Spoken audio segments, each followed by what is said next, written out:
Kלים, Perek Chof Daled, Mishnah Aleph. A long perek coming up. Quite a well-known perek. This perek is often done at Shivas, Lo Aleinu. This is an aliyah for the neshama. The reason given is because every Mishnah ends with the word Tahira Miklum. But anyway, this Mishnah follows, this perek has a pattern. Every Mishnah has three objects. Shloisha, as we see the first words are Shloisha Trisinim, three of this. Then it's A, B and C. And then the next Mishnah is an A, B and C pattern. And this is the whole perek. And it starts off with a pattern where the first one is very Tomei Medris. Second one is then in Tomei Mace. The third one is Toher.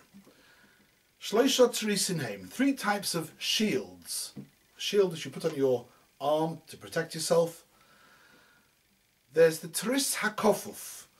Kofuf means it's actually got not just a plain flat shield, it's actually got a flat side and it's got walls. It's actually got three sides.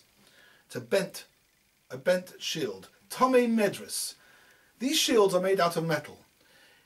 In themselves, they're not Tomei Medris because you don't sit on a shield. They're not made for sitting and standing on. They're a regular kli matchus and therefore just Tomei Mace, which just means that Tumas Maga from mace and sherets. However, these shields, this particular type of shield, the Tris HaKofuf, when it's got three sides, it doubles up also as a bed at night for the soldiers. So they take the shield off their arm, put it on the floor, and then they can sleep inside the shield. And therefore it has two functions. And we had before, at the beginning of Perek Chof, if you have a keli which has two functions, and these two functions don't disturb each other, there's a time for function A and a time for function B, then if one of those functions is a medris function, in other words it's made for shchiva yeshiva, then it becomes roi le medris, and that's what we're saying in Tris HaKofuf Tomei Medris. That means if a zov or nida or yoledes put their weight on it, even without touching it, the shield becomes an av hatuma like the zov and nida themselves. And of course, anything which is Tomei Medris is automatically Tomei Mace and Tomei Maga Sheretz, even making them into a regular Rishon L'Tumah. That's the first one.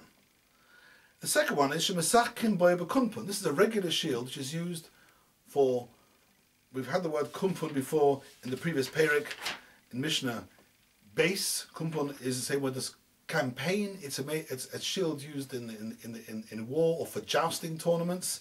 That's a metal shield. It's not made for sitting and lying on. Therefore, it's a regular kli matchus. Tomei Mace, which is, remember, the word Tomei Mace doesn't mean necessarily dafka Tomei Mace. It means it's a way of saying Tomei Tumas Maga from a mace or a sheretz.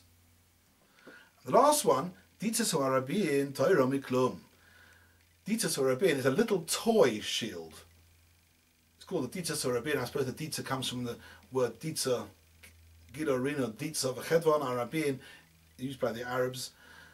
It's a toy shield, Tahira Miklum. This is a very interesting rule here. We see here that when a kli matchus is mekabel tumah, because it's called a kli ma'aseh, the function that a kli matchus must have a proper tashmish odom. The man must use it to do something.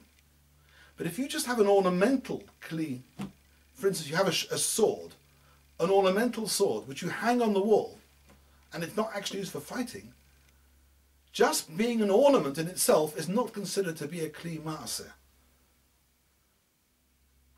And that's why this shield will be, in Ganzen Torah, is not Mekabel Tumah at all. And that's Mishnah Aleph.